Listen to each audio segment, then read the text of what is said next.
Hey, music lovers, welcome to episode 64 of Musical Miles Podcast. This week we're heading to the heart of the Strip for a sneak peek at the Las Vegas Songwriter Festival, taking place August 21st through the 24th at the iconic Mandalay Bay, part of the MGM Family Resorts. We're thrilled to welcome two special guests, Grammy award-winning singer-songwriter Rebecca Lynn Howard and her husband, acclaimed producer and songwriter Elisha Hoffman. Together, they're a creative force in the world of country and Americana music. Rebecca joins us hot off the release of her long-awaited new album, I'm Not Who You Think I Am, a powerful and revealing collection that marks a bold new chapter in her artistry. The album was produced by Elisha alongside award-winning singer-songwriter and producer Lee Brice under their label Pump House Records. In this episode, we talk about the journey behind the music, what it's like to create together as a couple, and the significance of songwriter festivals like this one in fostering community and connection through song. Let's get into it. Hey, music lovers, it's Byron with Musical Miles Podcast. We are in Nashville, Tennessee at the Omni Hotel, and we are with Miss Rebecca Lynn Howard and Elisha Hoffman. Sorry. Husband and wife team, right? I put my glasses on so I could hear better. Yeah, there you go. There you go. Way right here. You look way cooler. Thank you. My clear glasses are in the car, and these are my half dark glasses, but I can't see without them. So, you want to put yours on? Then we'll all match. Yeah. Sure. I'll just leave them up there on my head. We I can see better up there. We are here to interview these artists for the Las Vegas Songwriter Festival coming up in August 22nd. 23rd and 24th, I think. Does that sound right? I'm going to take your word for it. Sounds right. What are the dates again? Double check the dates on Vegas. What are the dates again on Vegas, young lady? August 21st through the 24th. 21st through the 24th. Anyway, so we are interviewing. We're out here in Nashville to interview the artists that are participating in the Songwriter Festival. And Rebecca's got a great story to tell. And is a great songwriter, not only a great songwriter, but a performer. And has toured and performed and has, how many albums have you put out? Oh my gosh. I've probably put out 3 or 4. Now you're going to make me do math, and it's too early in the morning for that. But this is my first album that I've been working on since 15 years ago when the last one came out. Oh, really? Yeah. Oh, wow. So it's been a bit. It's been a hot minute. It's been a hot minute. Since you we've lived 15 lifetimes in the last 15 years. Yeah. It's been crazy. We'll go into that a little bit later. So let's tell your story. You grew up where? I grew up in eastern Kentucky in the Appalachian Mountains. Okay. About 13 miles from Butcher Holler, which is the homestead of Loretta Lynn. Yeah. And there was really nothing else to do but music. And nothing all wrong with that. all my family were very musically inclined. I grew up singing in church, and kind of the typical story that you hear over and over with a lot of us singers. But my mom, both my parents, my mom and my dad, were so supportive of my dreams, and I just always wanted to be a singer in Nashville. Were they musical? Oh, yeah. Yeah? Yeah. So they played the guitar and sang? My mom could play guitar and Okay. sing, and my dad, he actually played the baritone horn. Oh, okay. And he was a great singer, too. So, All right. But all my family, uncles, aunts, cousins, either played piano, guitar, mandolin, banjo, Wow. all of it, yeah. Wow. So at what age did you come to Nashville? 10 years old. 10 years That old? was my first trip to Nashville. But not to live. No, Okay. but it wasn't a leisurely trip. I wanted to come here to make it in the music business. Okay. You had a dream. I was determined. No plan B. No, I was not. I was not interested in a plan B. Right. And so my parents were very supportive, like I said, and my mom packed a bag for us, and we got a couple of our relatives because, I'd never even been out of the mountains, but one time our family went to Myrtle Beach. So, I was very green, not traveled. My mom wasn't very traveled either. So we loaded up the car, came to Nashville, and we stayed at the Opryland Hotel and was asking the bellboy where we could go sing. I mean, we didn't know anything about this place. So my mom was like, I've got this, young daughter. Where can I get her, in to sing? And there were a lot more little open mic nights. Like Mickey Gilley had a little club bar type scene called Gilley's. Right. And outside of Gilley's was this little cabana type deal, and they used to have a microphone set up there with a guy who would run tracks, or you could plug in and play, and it was just open mic night. When it was open mic night, you just went up there and sang. And they had those all over Nashville. Right. But the bellboy at the Opryland Hotel, he told us to go to the Stockyard Restaurant, which is a pretty exclusive restaurant. And this little guy was sitting in the corner playing lounge music and country hits and things like that, just dinner music. Right. And I went over during his setup and his sound check and introduced myself and asked him if I could get up and sing in the middle of his set. And his name was Curtis Green, who I still know to this day. Wow. Isn't that crazy? All those years ago. No, that's decades awesome. ago. Yeah. And that's how we did it. We just started meeting people, and then Curtis would introduce us to this guy. And then when I got a little bit older, there was this place called the Bullpen Lounge, and it was in the basement of the Stockyard, and that was where you had to be of age to get in. It was a bar. Right. But since my mom was with me, they would let me in with her. And they had a full band. They were amazing. Of course, I mean, it's Nashville. All the musicians here are great. Yeah. And they knew all the cover songs. It was like, you'd just get up and say, hey, I want to sing XYZ, this Dolly Parton song, or this Faith Hill song, or whatever. And they just knew it, and you would get up and sing. So that's what I did for years, until I met my manager, and I was doing demos in a studio, and he knew the studio owner, and he walked in that day and saw me, and then we connected, and one thing led to another, and by the time I was out of high school, I was signing my first record deal. By the time you were out of high school. So you moved here permanently at when? About at what age? Probably 18? I was 17. 17. It was my second semester of high school. I was very studious, so I did really good in school, and my, everybody was just so supportive. I couldn't have asked for a better setup in life. I'm very, very blessed and fortunate and lucky and all those things, and I know it.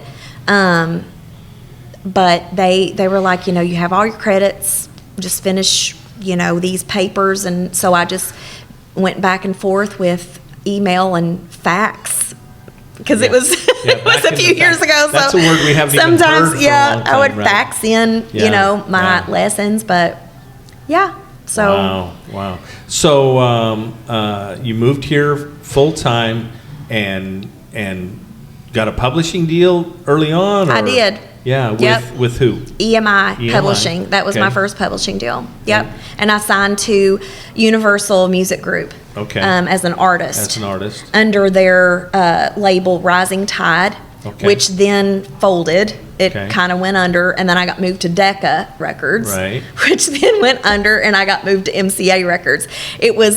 I was kind of thrust into, and this was my first record label experience, I was thrust into corporate consolidation, and I was just kind of a victim of really not anything of my own circumstance, but just falling into this corporate mess right in the beginning of it. And then I ended up on MCA Records, and then that's where I started having my hits.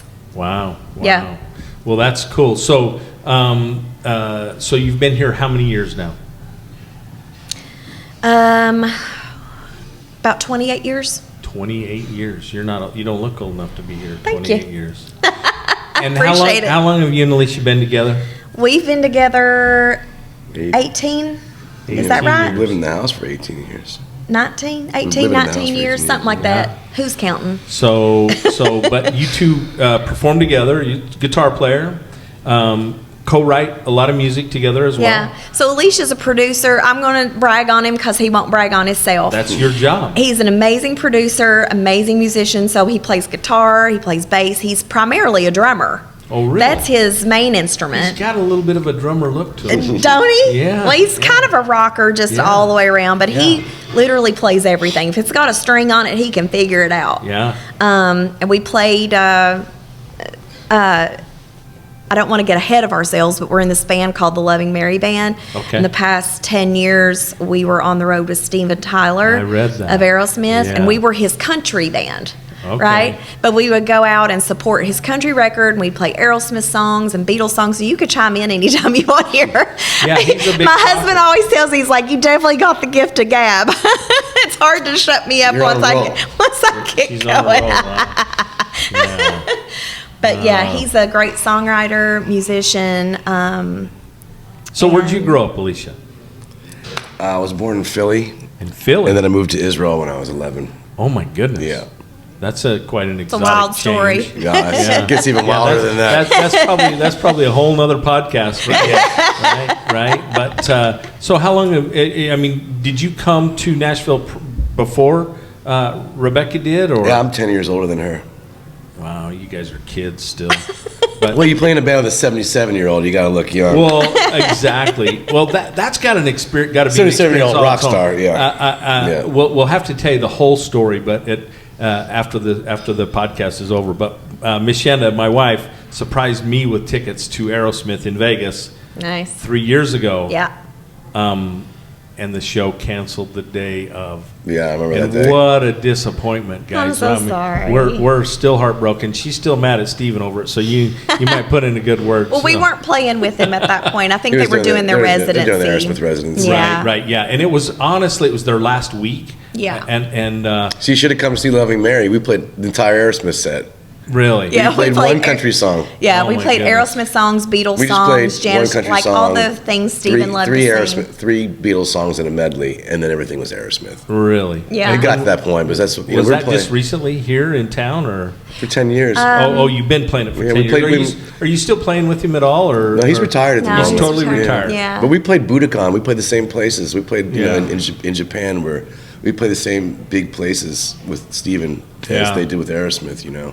Oh yeah. A lot of the times. Well, that was always one of my dream But it was a concerts. dream I've- come true. I've seen a lot of good music, but that was, gotta say, a little bit of a disappointment. So. You got to tell him the story about Budokan, what Steven did to you right before we went on stage. I was sitting there, you know, thinking about all the records we grew up listening to. You Right. know, like Cheap Trick. Oh, love Cheap Trick. Remember? Yeah, Oh, live, yeah. live, Live from from Budokan. Budokan. Oh yeah. Oh yeah. Right. Yeah. Yeah, and I just So, ran into yeah. Tom. Actually, just ran into Tom from Cheap Trick the other day at the airport. I was telling him we were playing there. I was thinking about him. He's like, "Bro, we had armed guards take them out of the basement of the hotel and bring them to Budokan." Oh my gosh. You know, and the Japanese audience is very polite. Right. It's 7 claps and it stops. Really. Yeah, it's something to get used to. Yeah, the first time I was like, "What?" So we were sitting there playing. You know, we started with Sweet Emotion. You know, he's sitting Yeah. playing, they're going crazy, and everybody stops. I'm like, "What?" So I popped up my ears so I can really experience what I think my eyes were experiencing. Right. So the nicest, you know, still being that said, they had to go with armed guards, and you know, there was the mayhem that was Cheap Yeah. Trick at that time. You Oh, know, my gosh. and rock and roll music to Japan. Because Right. the Japanese Aerosmith was playing fans, it. they follow you Oh, around. we've got pictures of our house. They were sleeping outside, you know, our hotel. Yeah, before and- you know it, you're getting off the speed train, and then there they are. You're just like, how'd you get here before we got here? like hundreds and hundreds of them. You know. Yeah, holding signs. They're Oh, such my huge God. And geishas and all music kinds of fans. crazy shit. Yeah. Oh, yeah. No, you're good. You're good. Don't worry about it. Wait, this is a podcast, so there's Yeah, no I should have FCC. told you. I should There- have prefaced it with like, you got a bleeping machine. Yeah, no bleeping. We don't. And I've been known to drop a few. Yeah, my wife. She's like, hey, we need to kind of keep this clean. But I'm like, it is what it is, right? Yeah. Just So, pretend Granny's here. Yeah. Yeah. Well, yeah. Again. So, yeah, but but So yeah, it's been a crazy- We started this band, you Yeah. know, about 10 years ago with our friend Marty Fredrickson. He wrote Jaded and produced some I love Aerosmith that. stuff and pushed us was play. And you know, so he came over to write, and he's, you know, this like He's rock also star. going to be at the festival He's gonna be at in the festival Vegas. too. I think you're probably gonna, you know, interview oh, him. love to interview him. So he came over one day and he's like, "Man, you guys want to start a band?" So like, yeah, let's start Yeah. a band.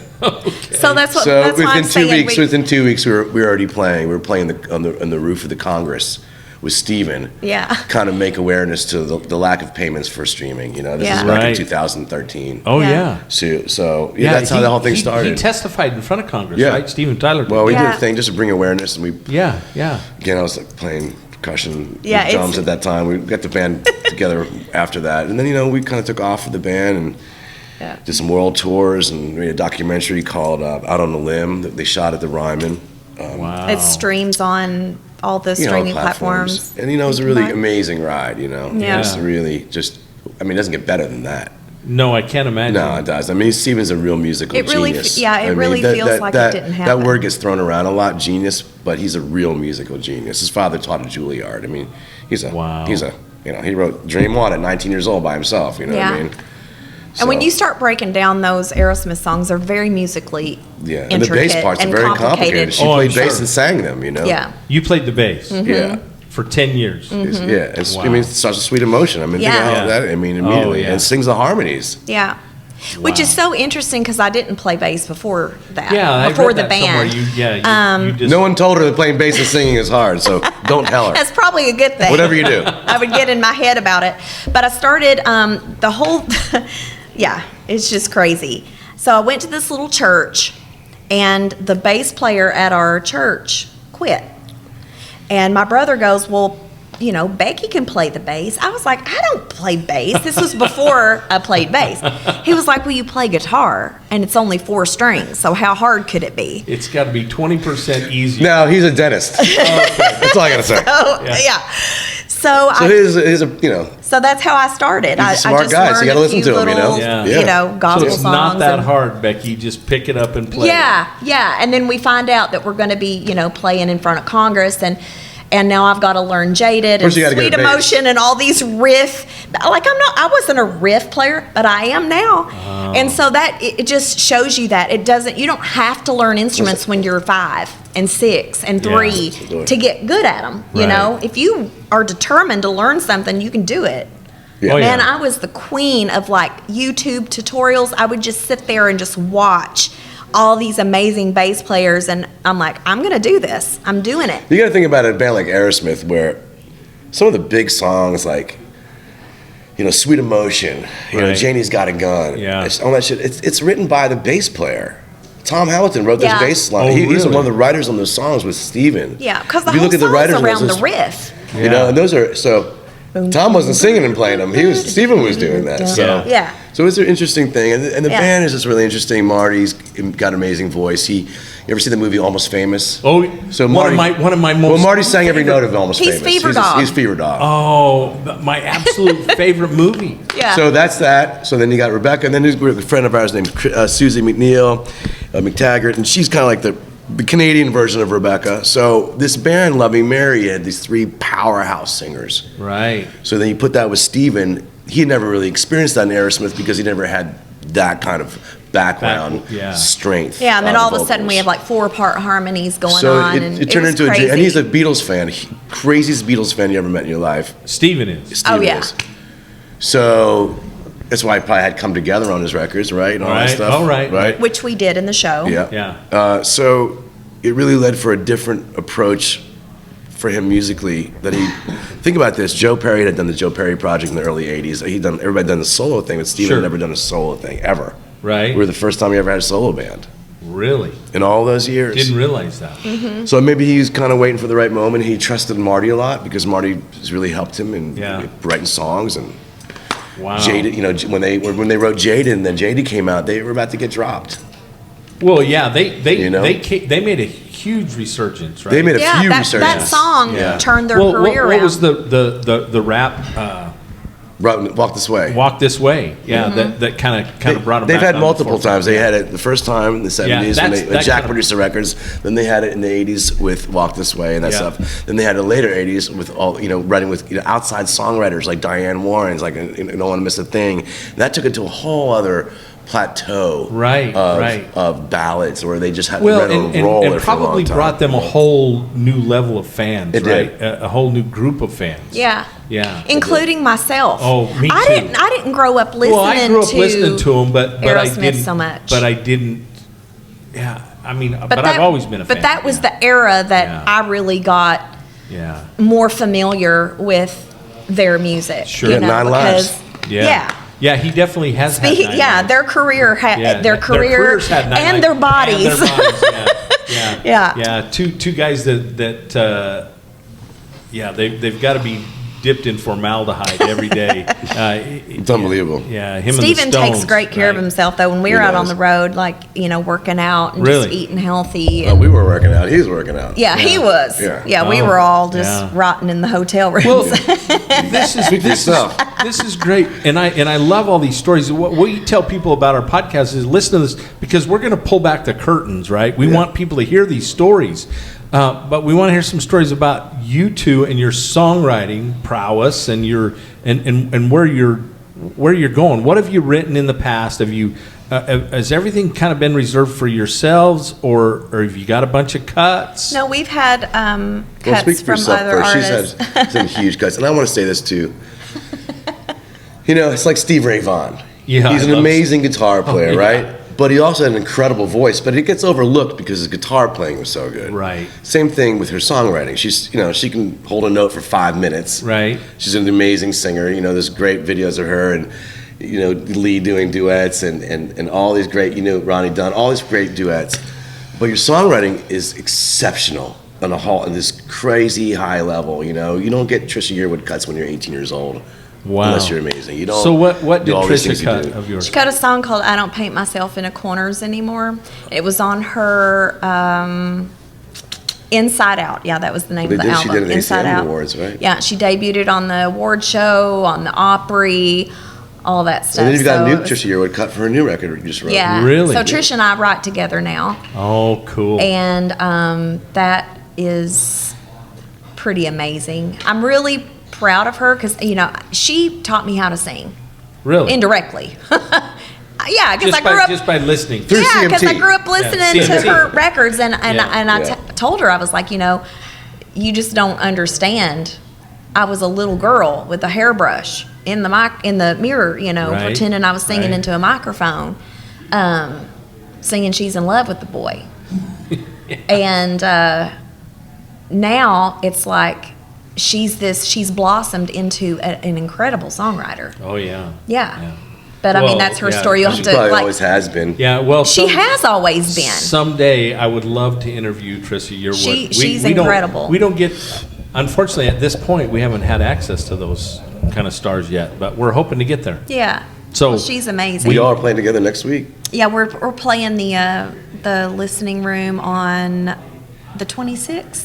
The Listening Room Cafe here. Yeah, we here went in there last night. Here in Nashville. We went there last night. So she saw, and myself and our co-writer Rachel Thibodeau, who's my best friend. Right. And 20 years. I guess we're gonna have to wait to Vegas to interview Rachel. Yeah. Because see, we only live. It's about an eight and a half hour drive for us to Vegas. So, Okay. No, that's so cool. we'll be there the whole weekend, and so. Yeah. But we were trying to get ahead of it a little bit and help promote it, right? So that's why we're here in Nashville. Yeah.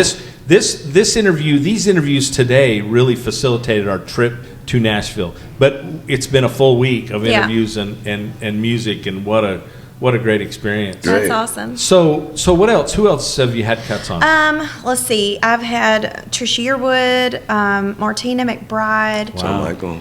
John Michael Montgomery, Lila McCann, Which Clay one was Aiken, Lila? which was like a wild cut. Remember Clay Aiken? Yeah. Gene Watson. Gene Watson. Yeah. Gene like- Watson had a cut. with- Yes. You got all kinds of cuts you're not even thinking about. Runaway June. Point of Runaway Grace. June. Point of Grace, the gospel group. We had some rock and Runaway roll June. cuts from yeah. a band called New Medicine. We had some big hits with them. Wow. They're on Atlantic. There's probably more I'm just not thinking of, but Lila McCann, what did you have with her? it was a song called "Hit by Love." It was Okay. a single It's been for a while her. since it's been a hot minute Yeah, since she we've was. heard of her. She's a good little singer. Yeah, really good singer. Yeah. There's so much music out there that we forget, right? I know. Till those come, and I'm sure you guys, you live here and you're exposed to it daily. We listen to thousands of hours of music. I'm sure. And our true love is live music, right? Okay. Because there's no experience like live. That's live true. music, right? You can listen to it on the radio, but it never hits you quite as. Yeah, I agree with that 100%. I think one of my challenges, and I don't know, maybe Elisha could speak to that as well, but one of my biggest challenges is I feel like when I sing live, I don't know, I get into a completely different zone as a singer. I feel more at home on a stage than I feel anywhere. That's in a studio or wherever it's gotta be else. A different experience, I'm sure. It is, yeah. and it's like you I'm the almost opposite. you almost slip into this character, and like I'm myself times 100.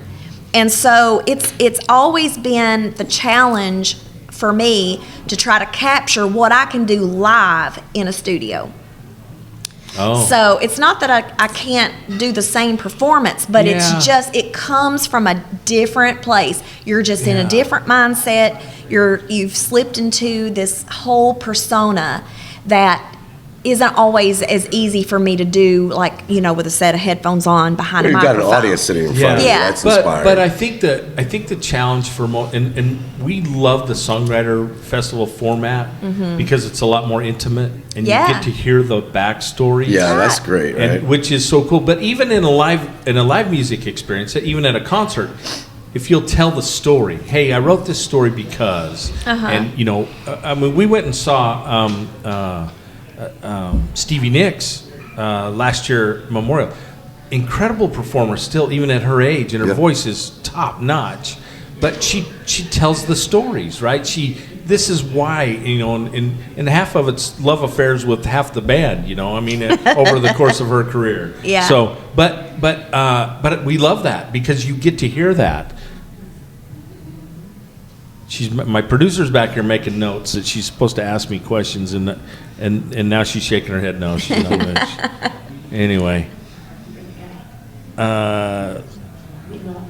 Oh yeah. We do love that part of it. Some people don't. Yeah. We actually have some friends that we go to a live deal every Wednesday night in Idaho Falls, Idaho, at a little place called The Zone, and we sat with some friends, and we had been to see Lyle Lovett and Robert Earl Keen in Idaho Falls, and they came and they did the songwriter deal. Just sit up there and tell stories and kind of banter. You know, they were roommates in college, and I had met Lyle 20 some years ago, and then we got to hang out with them backstage afterwards, which is really, really cool. But our friends were telling us, yeah, we went to that. That was stupid. I don't want to have to listen to that. I want to hear music. We want them singing all the time. I'm like, man, you're missing the whole point to this. Because music is about experiences and emotions and feelings, and it touches each of us differently, right? Yeah. It just does. Absolutely. So, Well, you know, music is an art form, and art's always subjective. So some people like certain things and some people don't. And that's the good part about having all of it, is that everybody can find a little something that they like, and they can stay away from the stuff they don't like. Yeah, true. But I think you should at least experience it once. It's like, you know, saying, oh, I don't like eggs, and you've never eaten eggs. Eaten an egg. Yeah. Right. And now after you've eaten them and you don't like them, fine. That's but at okay. least, you know, experience it once just to see. I met a guy this fall, was at a little poker tournament at a friend's place, and we were just playing cards, and I just met this guy, and he said, what do you do? And I said, oh, I'll do a podcast about live music, and he goes, I've never been to a concert in my life. And he's in his 60s. Never seen a live concert, ever. Wow. That's a sad deal, in my opinion. I think that's sad too. Yeah. But I've met people that don't like music. Now there's something wrong with those people too. Well, now here I'm going to confess something that's kind of the flip side of that. No, it's just interesting, you know, because live music and performing live, especially in writers' nights, is my absolute favorite. Mm-hmm. I feel like that's where we get to maybe offer an audience all that we have to offer, all that we can do, telling the stories, being the songwriter and the artist and all of that, right? Now I love, you know, playing in big theaters and stadiums and stuff like that too, but there is something about that human connection that you get at a writer's night. So I was just saying, on the flip side, it's not something that I do very much at home, like put on a album and just sit and listen to music. Right. Because we're creating it all the time. Right. You know, some people they're content with putting on their favorite vinyl or their favorite, you know, CD or their favorite playlist or whatever, you know, sitting back, having some dinner, you know, hanging out, chilling, whatever, and they don't go to like concerts aren't their thing. Yeah. But well, and I think sometimes I have sensory issues where too much is going on, right? My kids think I'm a little bit ADHD, but I think we all are, maybe to some degree. But sometimes I'll get, because I drive a lot, sometimes I'll get in the truck and just don't listen to anything, because I listen to so much music. Same. Like we're trying to prepare and listen to everybody's music. We're coming to Las Vegas, and there's 50 songwriters coming, right? How do you listen to that and remember it, right? Mm-hmm. And so even this week, and we get introduced to new people and they get exposed and go, hey, you need to interview this guy. I hate not being prepared. So today is one of those days that I feel a little underprepared, and I was with you guys. I did research the deal, and I knew about Steven Tyler, and I love that. And you've got to have so many great stories. 10 years of playing with the band, Yeah. with the band, that a lot of stories that we can't tell. that you can't tell, right? Yeah, some things you've probably walked in on that you wish you'd never seen, right? Well, you signed a confidentiality. Yeah. yeah. Then there's that. Yeah, there is that. There is NDAs that, go a yeah. long way. Well, and you know what? I think, but I just, it's so cool to hear the stories, because people don't realize. I mean, I've listened to Martina and Trisha and all these artists for years, and didn't realize who wrote their songs. Right? Yeah. I knew they didn't write them. I knew they might have had a hand in them, but people don't know that. Yeah. People think that because Luke Combs sings that song that he wrote it. Yeah. And that's just not the case. Yeah. George Strait, most people thought George Strait wrote it. George didn't write anything for years. Yeah. He's only had just the last few years had a hand in. Well, there's a handful of artists like that don't really. Kenny Rogers never wrote a song. Right, but man, he was a song's They best friend. they sang duets for years together, Yeah. Rebecca and Kenny Rogers. Really? And Kenny was great to us and great to her. And we saw Kenny live. But he had to work till he was 77 years old because he didn't write any songs.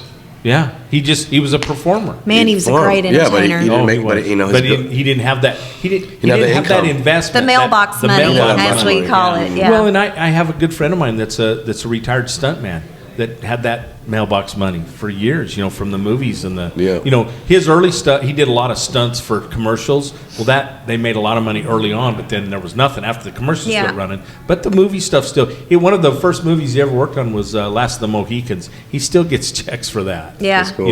Not big ones, that's but nice. that still comes in, Little right? unexpected but, mailbox money. But yeah. But anyway. But then again, being said what I was going to say too about Kenny, no one is a better friend to a song than Kenny Rogers. Right. 100%. I mean, he can take a song like The Gambler, which Don Schlitz wrote at 23 years old by himself, and turn it into no one else. You think that Kenny wrote that. Right. You think right. he wrote Well, Out the Onto the Stream. way he could- You think he wrote everything because that's the way what he could an deliver it. amazing Right. performer Yeah. does with a great song. Yeah, and that's a whole nother talent in itself, Yeah. to wrap your persona around something that you Absolutely. didn't write. Absolutely. But you can take it as though you Yeah, did. take somebody but you've got to else's. relate to the song too. Yeah. and Just like you said, you thought all those songs Yeah. were written by all those people. Yeah. Yeah. Yeah. And that's People okay. people don't realize that, and it is okay because it comes across Yeah. that they lived it, they experienced it, Yeah. and that's not always the case. Yeah. I mean, But they identified with it enough to put it on Sure, a record sure. and represent it. Yeah. Yeah. And be the vehicle for that song. Yeah.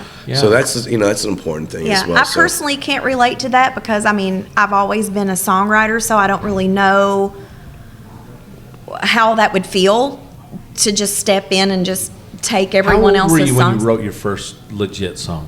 You probably started doing Legit rhyming song. Well, I stuff was when you 7 were- years old when I wrote my first song. When I started writing songs, and my cousin, she played piano at our church, and I would always sit on the bench, next to her and just kind of watch. And she'd show me, like you can play this chord with this chord, and then I just knew enough to be dangerous. So I would go back home, and I had this little Casio keyboard yeah. back in my bedroom, Yeah.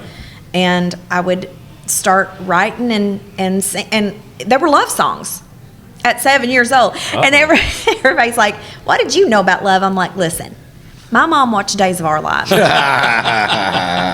What else is there to know? What else is there to know? Lots of drama. Love, turmoil, But it- conquest, heartbreak. Come But on, it it's just got isn't everything. that funny though, how we just sort of instinctually go to that place of love or heartbreak, Right. or because it's such a raw human experience. Like, you don't have to be in a relationship to get your heart broken or to feel the Right. power of that in a song. And Well, so music is powerful. I mean, in so many respects. I mean, it helps to heal us when we're Yes. sick. It helps to heal our hearts. It helps to make us feel better. Yeah, get us when in a you're good sad, mood. Put us in a good Yeah. mood. I love to come home and Miss Shanda's dancing in the kitchen. You know, we love music, and so there's Yeah. our house has always been filled with music, and our kids all love music, and which is really cool. That's why we love playing these shows. Yeah. For the songwriters, I don't mean to interrupt you, but No. Yeah. we really enjoy when you guys really enjoy it. Well, Yeah. I think that's There's nothing better for someone on stage when the audience is going crazy and well, loving it and soaking nothing better it when in. someone really truly relates You to something you wrote. You're the reason we do it, honestly. Yeah. Yes. Well, I mean, really, well, honestly. Yeah. Well, it The has fans. to be. Otherwise, we could sit at home and play. Well, and we tell You know, everybody play for about fans. this podcast. You know, it's about the artists with us. Yeah. And the music, the songwriters,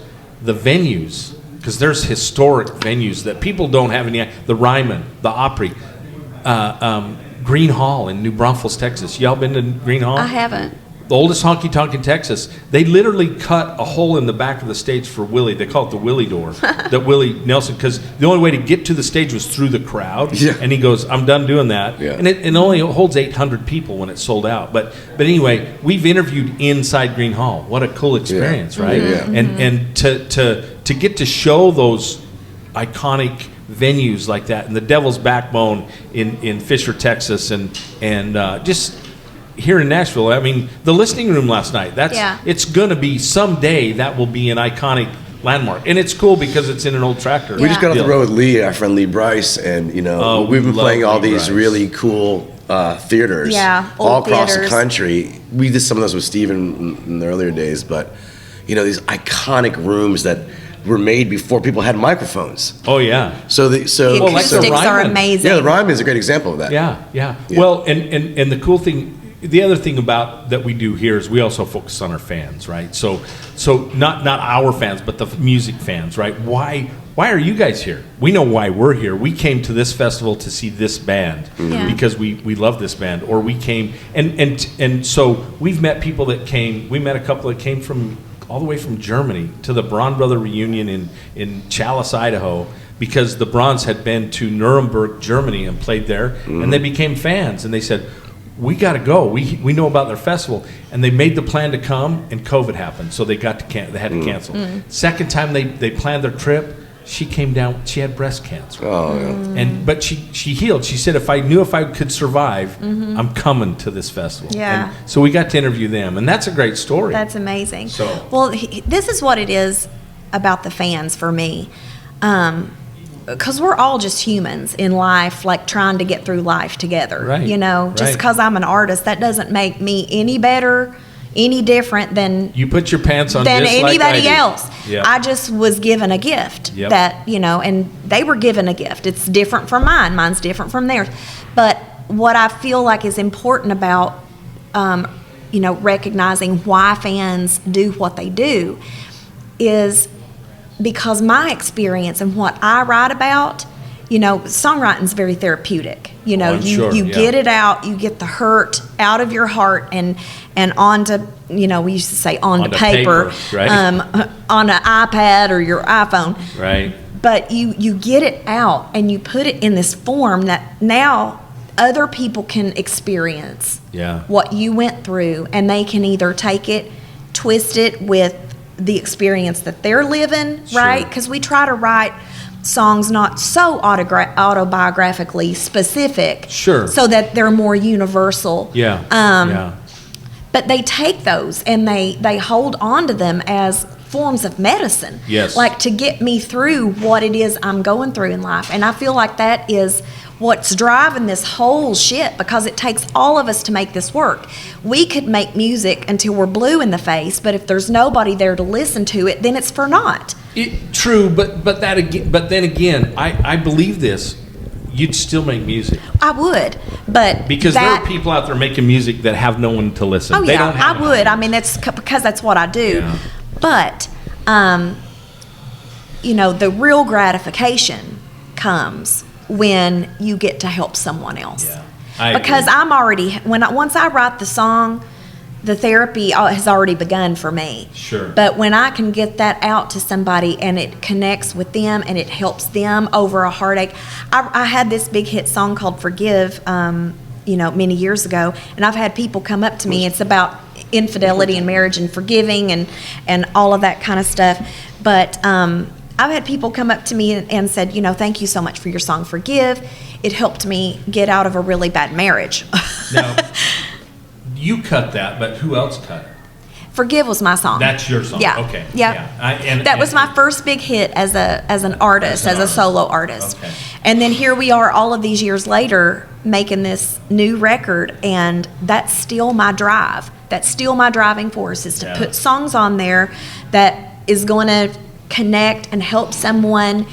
Either, they're stuck, they don't know what kind of decision, but music can just unlock something in us that helps us navigate through our lives. Too, it's just a song called 17. It came out 2 months ago. We first 10 days got 1 million plays on the video, and I think people connect to it. It's a song that you wrote 20 years ago with Rachel about being 17. And people just connect with it. Sometimes the life of a song, it just comes out when it's supposed to. Sometimes, it's just never know. It's bizarre like that. Who would have thought about unfortunately, I haven't heard that one yet. But the it's a great video shot at Lee's farm. Do you know the Cross Canadian Ragweed song 17? Yeah, I did. Yeah, that's a great song. I got to interview Cody Canada. Nice. Yeah. And Cody, we talked specifically about that because that's one of my favorites. Yeah, you can relate to it. And I can relate to it because we grew up in a small town. 100%. You're always 17 in your own hometown, right? Yeah, and you know what? The older I get, the more I realize that in my heart, I'm really not any older than that. I'm still that same young girl who had those dreams, who wanted to come. It's like we're just aging, but we never really... that part of us never really changes. Yeah. The desire. Desire to be successful and to make an impact, right? Yes. You want to leave an impact on the world, and my deal's unique because this is new to us, but we've loved live music forever. We had a live band play at our wedding 43 years ago yesterday, and congratulations. And so thank you. but I've had several iterations of my career and what I've done, and I always told Miss Shanda, I said, hey, this is it. This is the last company I'm going to work for. This is my swan song, and they've all ended disappointingly. Not all of them, but several of them, and things. It's not. But I tell Shanda now, this is our swan song. Yeah. The podcast. So we hope we impact people's lives with the podcast and being able to share your story. Guys, thank you. You've been so gracious. Man, you are amazing. Thank you. We could just talk forever. Well, and I could speak for yourself. I could too, because Miss Shanda, you got some good photos. That's the only other thing we always forget to do. All right, great. But before we leave here, we'll get some. But before we get out of here, I did ask you to play me a song on that Teton guitar. Did you want to play Forgive? Or No, let's do this one. Hoown Hoown? Yeah, you play, I'll sing. How about that? I love it. Man. Yeah, I'm gonna put you to work, baby. I haven't played guitar in... No, sorry. He does it for a living, but he hasn't played one in a while. This is a song that Elisha and I wrote probably 10 years ago or so with another power couple here in Nashville, Nathan and Stephanie Chapman. Nathan produced all the Taylor Swift country records. But anyway, Stephanie had this idea, and she was like, I can't get anybody to write this with me. And I've thought, well, Lord have mercy, what kind of title is this going to be? And she throws it out, and I'm like, I am just the girl for this song. So tell me the title again. Hoown Hoown. Hoown Hoown. Hoown Hoown. Oh, I have heard this. I love this song. It goes like this.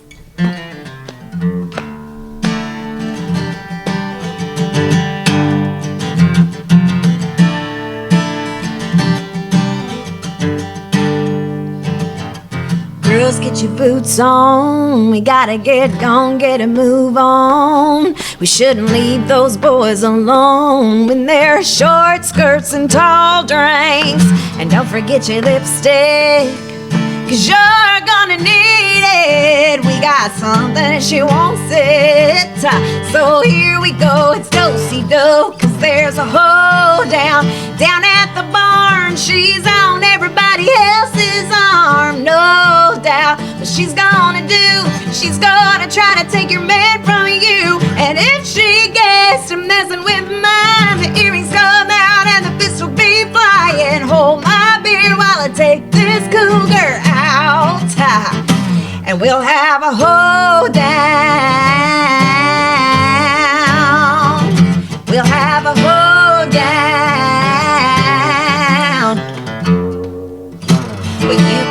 kiss her. Those double D's came from a doctor. Bottle bleach, blonde hair, no underwear down there, and skin like a leather.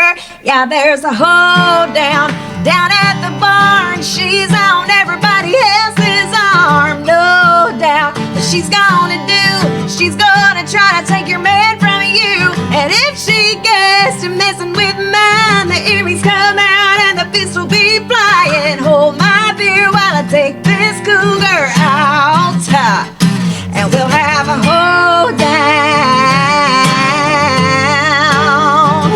We'll have a hoedown.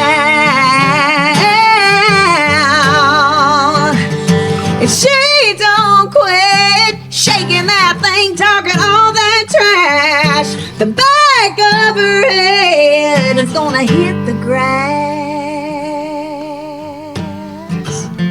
Yeah, there's a hoedown down at the barn. Somebody sound the whole alarm. Hold down. She tried to do it, and my fist, I introduced her to it. Hold down.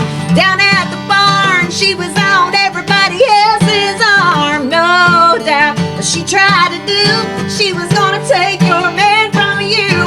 Then she got to messing with mine. The earrings came out and the fists were flying. Call the doctor, she's still on the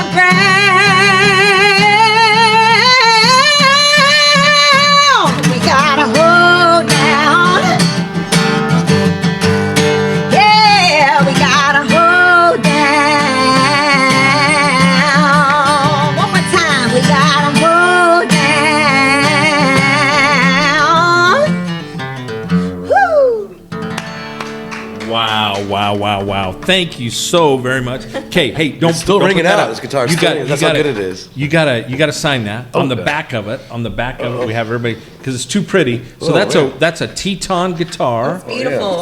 That's willow with a spruce top. So Nice. and these guys are really really cool. Both of you sign it. Those guitars are great. Tell them I want one. Oh, thank you, thank you. Yeah. So everybody loves these guitars. I'll They're- play it on TV. And let me tell you what. And that's not an expensive guitar, like $500 or $600. Yeah, I feel great. Yeah. So anyway, hey, want to thank the kitchen. So this is Kitchen Notes at the Omni Hotel Oh, yeah, for letting us set up in here and definitely. do the interviews. Great place. We're going to be here all day.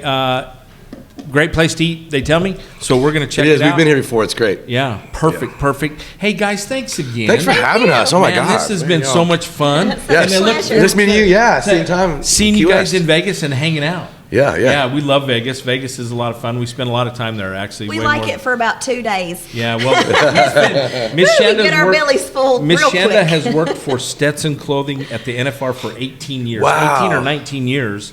And, yeah. So where can they find your music? I'm everywhere. You are everywhere. Wherever you Rebecca can find Lynn me. Howard, Spotify. Yes, Pandora, Pandora, Apple Music, all the YouTube. things. Alicia, Eli, or you can go under Eli Hoffman. That's a good one. Eli Hoffman. There you Yeah. go. So It's the easier. new album is called "I'm Not Who You Think I Am" by Rebecca Lynn Howard, produced Pump by House, Elisha Pump Hoffman House, and on Lee Pump Bryce. House Lee Records. Bryce produced Yeah. some of it. Awesome. And We Pump love House Lee Records. Bryce. So and it has been released May 2nd. May Yeah. 2nd. We've had some singles come Yeah, out. so Doing there's great. some singles on Awesome. all Yeah. the streaming platforms. Well, this is, once again, it's been so fun. Thank you so much. And we look forward to seeing you in Vegas. For Musical Miles Podcast, I'm your host, Byron Duff, and we are here at the Omni Hotel in Nashville, Tennessee. Y'all are with great. This beautiful couple. We'll see you somewhere down the road. Adios for now.